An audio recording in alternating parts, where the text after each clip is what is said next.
Mizzou started off red hot in their game this afternoon against Cleveland State and never looked back. Welcome on in to Mizzou Central postgame. Joe Roderick, Matt Rocchio here with you. A happy Thanksgiving weekend to all of you and your families out there watching us here on STL Sports Central. All content brought to you by DraftKings, where the crown is yours. And Rock, Dennis Gates brings in his former team, and it was not very nice to them.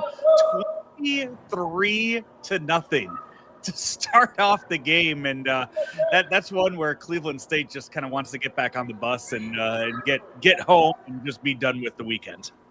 Yeah, and while we're talking about 23-0, let's just rip off the Band-Aid right now and talk about what our home bank money moment of the game is going to be. Because, of course, our friends at home bank keep us secured, and the Mizzou lead was definitely secured early on in this game. The money moment of the game is brought to you by our friends at home bank. They were our team behind STL Sports Central. Visit myhomebank.bank or call 855-577-2001. Business isn't just about numbers, it's about relationships, and the relationship was important for us here at STL Sports Central, and that's why we partnered with Home Bank when we started up here at STL Sports Central. They're our team behind the team at STL Sports Central. Again, visit them at myhomebank.bank or call them at 855-577-2001. That's Home Bank, member FDIC, more than a bank. They're your business partner. And our money moment of the game is going to be Mark Mitchell. Like Mizzou wasn't already hitting every shot. They miss a three-pointer from Jacob Cruz. Mark Mitchell tips it in to make it a 23-0 lead. The Missouri Tigers would obviously extend on that, winning this one by 27. It was a little bit of back and forth after those opening 12 minutes and the first 10 minutes of the third. The game was never in doubt. And that's honestly probably the biggest thing from this game is because when you look at Missouri's start so far this season, Joe, they've scored 100 twice, and their average margin of victory through this 8-0 start is 24-plus points. And now they go on the road. They face off against Notre Dame. They have the Border Showdown against Kansas. And I just don't know what you can even call this non-conference schedule. Whatever the opposite of iron sharpening iron is, I don't have the euphemism in my head right now, but that's what this non-conference schedule was. So I don't know what to think about the Tigers going forward because we've been witness to these games for the majority of this start of the season. And that's kind of what I was going to talk about and dive into in this post-game show today, because Rock, neither you or I are the regular post-game host for Mizzou basketball. I know you're the Mizzou alum though, so you are checked in on a lot more games than I am. But you know, earlier on this Friday morning, I'm sitting here watching U of I play UConn at Madison Square Garden. And a really, really good game. Illinois falls to the number 5 Huskies. Illinois also has played this year a top 10 rated Texas Tech, a top 10 rated Alabama so far this season. And that's why Illinois gets has the top 15 ranking in the country. And you mentioned it, the Border Showdown's coming up. Notre Dame's coming up. A month from now, it's bragging rights. And up until now, I'd love to hear from Mizzou fans that are watching this, whether live or leave it in the comments if you're watching this later. Like, what about this Mizzou team can you look at and you could be excited and go, wow, 8-0, like, hey, we're going to make a run into the postseason. I get that the SEC schedule is going to be a dog when they get into that in January. Like, you look up and down the standings, you look up and down the rankings of the teams in the SEC, and it's going to be tough. But right now, very similar to what they did in football, what are they doing to prepare themselves for tougher opponents? And in basketball, you can get away with that, and Mizzou it hasn't so far.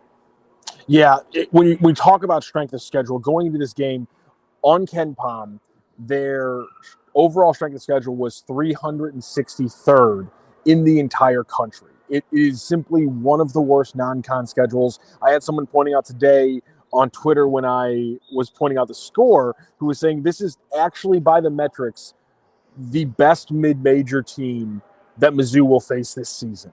And that's just highlighting the problem in college basketball right now. We also cover SLU on this channel. That's what I do a lot. I watch Mizzou more as a fan. I'll just admit that. And Josh Schertz is even saying it. The Power Fours are protecting their own, and they're pushing the mid-majors out. And unfortunately, the Missouri schedule is the perfect example of a team that doesn't want to screw with a dangerous mid-major and rather just stack the 8-0 start and deal with what they have to deal with in the non-con, Kansas, Notre Dame, Illinois, what have you. But, we know some things about this team, but because the competition's been so light, there's so many question marks because, everything I've seen from the last season and from this first 8 games of Sebastian Mack tells me that when the Tigers need to shut down a very talented backcourse with Ant Robinson and Mack, they can do it. Everything I've seen tells me that because I know what Ant Robinson can do, and I've seen so far from Mack. But will that actually work out that level when they're going up against an actual Power 4 team? I'm not 100% sure. Mark Mitchell loves to take three-point shots. I wish he didn't. But he's become a better passer, and he's become a more dominant player at times when he wants to assert himself in the paint. And Sean Phillips has changed the way the Tigers play inside again. Like, there are pros to pull away that can, you can extrapolate onto better teams. But the bottom line is there's still huge question marks because, again, the 363rd strength of schedule team in the nation, it's hard to pull anything away from that. Mizzou's next game coming up on Tuesday, December 2nd. And that date is important because on Monday, December 1st, that is when the DraftKings Sportsbook goes live in Missouri. And all of you Missouri fans, you Tiger fans that are in the 314, the 636, the 573, wherever it is you are in the state of Missouri, you can get in on America's top-rated sportsbook, the DraftKings Sportsbook. And if you do so and you create your account today, tomorrow, Monday, and you use promo code STL Sports, that's STL Sports, you see it right there on your screen, you can get $300 in bonus bets when you place that first $5 bet on the DraftKings Sportsbook app. Again, use code STL Sports. New Missouri customers sign up today and score $300 in bonus bets once we're live. That's code STL Sports. The crown is yours in partnership with DraftKings Sportsbook. Gambling problem? Call 1-800-GAMBLER. 21 and over. Physically present in Missouri. Eligibility and restrictions apply. Subject to regulatory licensing requirements. Bonus bets are non-withdrawable and expire 7 days after issuance. For additional terms and responsible gaming resources, see sportsbook.draftkings.com/promos. So as we have this few day break now for the Tigers, I know neither one of us have watched Notre Dame play, but they are a legit Power 4 opponent. What do you want to see? What kind of improvements? What do you think you need to see out of Mizzou before they take on the Fighting Irish? All right, we're getting a little music here in the St. Charles Family Arena. My apologies. But there we go. They got to cut down on the turnovers. A good example today is Missouri had 12 steals, 7 blocks, and Cleveland State only had, I think, 16 turnovers. On the flip side, Mizzou, I think, had 14 turnovers, and, Cleveland State wasn't forcing them into that. I think it was actually 16 turnovers for the Tigers, and Cleveland State had, I think, like 4 or 5 steals, 6 steals, 3 blocks. You had 16 turnovers. You got to clean things up because take away the opponent, play a cleaner game of basketball. That's one thing. And I need to see better shot selection on the three-point shooting. They're not the three-point shooting I think a lot of people hope they were going to be. Jacob Cruz has been fine. He talked about can he be the 100 three-point shooter for the Tigers this season? So far, he's looking like he can be, but Javon Porter hits his first three-pointer tonight, and then he goes 0 for 4 from there. Mack, I think, hit his first three-pointer tonight and goes 1 for 6 from there. I need to see three-point shooting. I need to see them cut down on the turnovers, and I need to then consistently be able to play the defense that they've been playing against bad teams. And Rock, as we get ready to wrap this up here, very important question from Samuel Howe. What time is the ambush game? The ambush game is at 5:05 kickoff on CBS Sports Golazo. All right, so you can check that out. Coming up there, plenty of sports on tonight, and we are not done here today on STL Sports Central. Far from over with that because the Blues game going on right now. We'll have Blues Central postgame coming your way here in about 2 hours. And then later on tonight, we will have SLU, Billiken Central postgame show. Eric Sontag and either me or you, Rock. We'll figure that out when the time gets here for that one and see who's doing it. I might make a guest appearance at some point in that post game because I need to keep my streak running.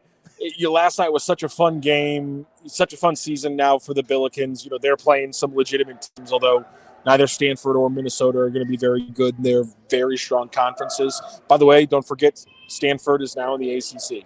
So it should be a lot of fun tonight for the Billikens. Yeah, looking to go to 7-0 on the season. Some Mizzou 8-0. Billikens 7-0 or 6-0, and U of I, they fall to 6-2 on the season. Both losses though to top 10 teams, so nothing to get their heads down about on that. So we will see you on our next shows. Again, Blue Central coming up today, so Billiken Central coming up later on tonight. So make sure to hit that subscribe button to know when we go live anytime that the post-game show, a game ends here in the St. Louis area, and any kind of instant reaction as well as we had earlier this week with the Sunny Gray News. Make sure that you are subscribed to the STL Sports Central YouTube page. For Matt Rocchio, I'm Joe Roderick. Have a great rest of your day, everybody.